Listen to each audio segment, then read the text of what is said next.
mais de 2 séculos, os judeus ficam pagando imposto à Pérsia. Jeová brigando ainda com o resto das trevas, porque ainda houve uma última tentativa através de Alexandre Magno, dominando toda aquela parte do mundo, colocando a cultura grega. A partir dali, o povo judeu também foi dominado pela descendência de Alexandre Magno, notadamente os faraós ptolomaicos que ficaram administrando aquela região.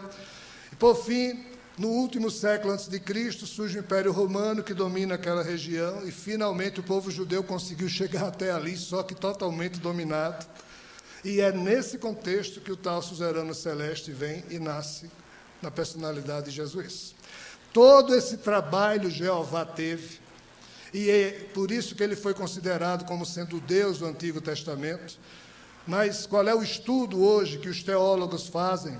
E eles se surpreendem porque dizem, Deus é imutável. Mas o Deus do Antigo Testamento é totalmente diferente do Deus que Jesus apresenta no Novo Testamento, um Deus que é só amor, que é só ternura. Jesus mesmo, que se diz incapacitado de fazer violência, ele prefere sofrer, prefere morrer a ter que impor os seus valores ou seus poderes sobre alguém. Quando comparavam os teólogos o Deus por trás de Jesus com o Deus, Jeová, por trás de Abraão, Moisés, Daniel, eles, mas como é que Deus mudou de ideia? É porque nenhum desses seres tem nada a ver com Deus Pai amantíssimo. O Deus Pai amantíssimo está muito acima desses melodramas da nossa galáxia Via Láctea, e mais notadamente dos melodramas agora humanos aqui na Terra. O problema é que nós estamos submetidos a diversas hierarquias celestiais de seres que estão, evolutivamente falando, muito abaixo de Jesus. As pessoas, no início, quando estudavam a questão de Lúcifer, perguntavam, mas como é que um anjo escorrega e cai? Pessoal, o que tem de anjo escorregado, a gente nem imagina. Aliás, tem uns 60 aqui olhando uns para a cara dos outros e nem sabem disso. Escorregam feio. E é por isso que Jesus disse, perfeito, somente o Pai amantíssimo. Todos os quase deuses daí para baixo na hierarquia divina não são perfeitos. E muito menos os seres celestiais, que nós chamamos de ETs da hierarquia celestial, esses é que estão longe de serem perfeitos.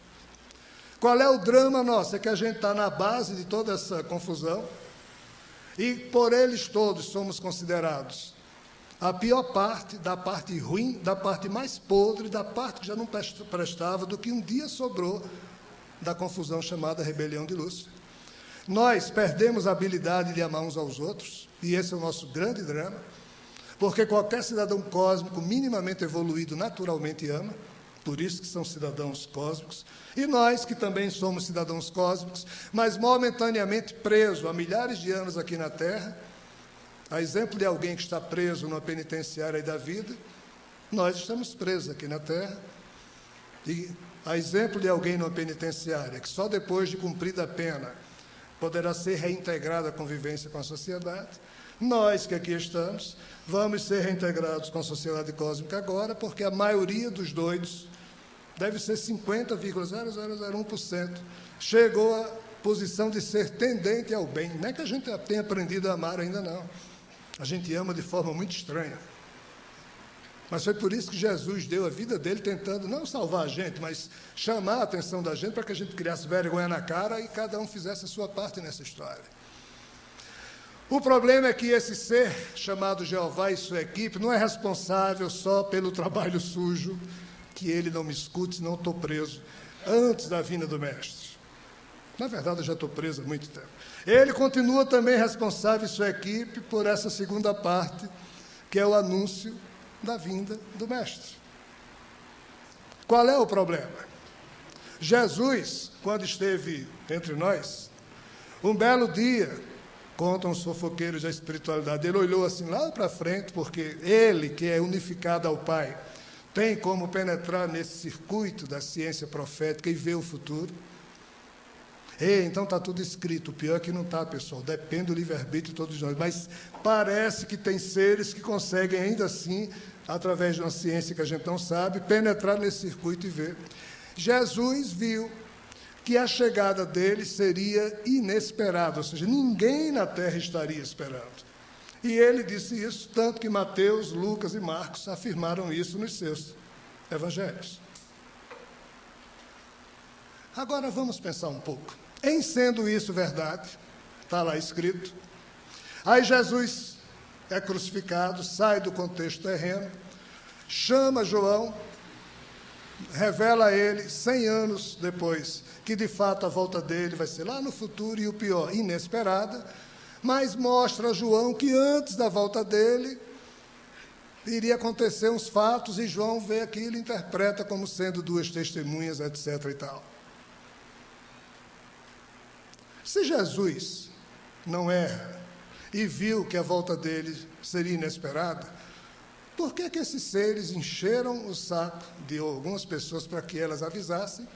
Aí esses gaiatos, na hora que resolveram avisar, eles mesmos vêm, puxam o tapete para ninguém acreditar. Qual o sentido lógico disso? Esse é o problema. A volta tinha que ser inesperada. E eles tiveram que matar uma testemunha, pelo menos no sentido figurado, para que duas testemunhas falassem a respeito da volta do Mestre, seria João Paulo II, e no caso o reserva, que fui eu, para que, no contexto de visão deles, tudo se cumprisse como está escrito nas Escrituras. E o pior, se vocês observarem o capítulo 11 do Apocalipse, é mais ou menos assim. João foi levado em espírito, aí viu um monte de coisa, quando voltou, aí o anjo do Senhor, não era Jesus, nessa hora era o anjo. O anjo diz, levanta-te, e deu uma vara semelhante a uma cana, para que João medisse o altar do templo, de uma forma figurada, mas deixasse fora o átrio, porque foi dado durante 42 meses, ou 36, 3 anos e meio, que é o tempo cabalístico, que é metade de 7, mas isso é outra história, para que os gentios pudessem calcar o chão da cidade santa, onde o Senhor também foi crucificado, ou seja, a cidade de Roma, pois Jesus foi crucificado em Jerusalém, mas por uma decisão do Império Romano, por isso que é dito no Apocalipse, essa cidade onde o Senhor também foi crucificado. Observem o detalhe, tá? Aí o anjo continua dizendo, e durante esses 42 meses, enquanto as trevas ainda imperarem, eu farei com que as minhas duas testemunhas anunciem a chegada de Jesus. Toda a teologia da terra diz que essas duas testemunhas são testemunhas de Jesus, de Deus. Infelizmente não são.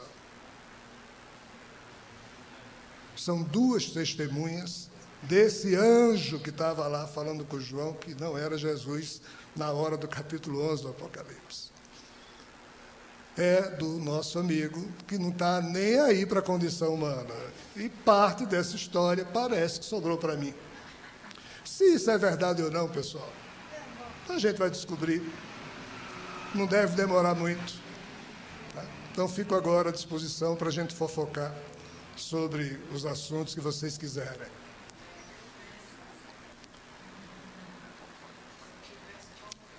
Se alguém fosse escrever uma história inventando tudo isso, ia ter um bocado de trabalho, não iria?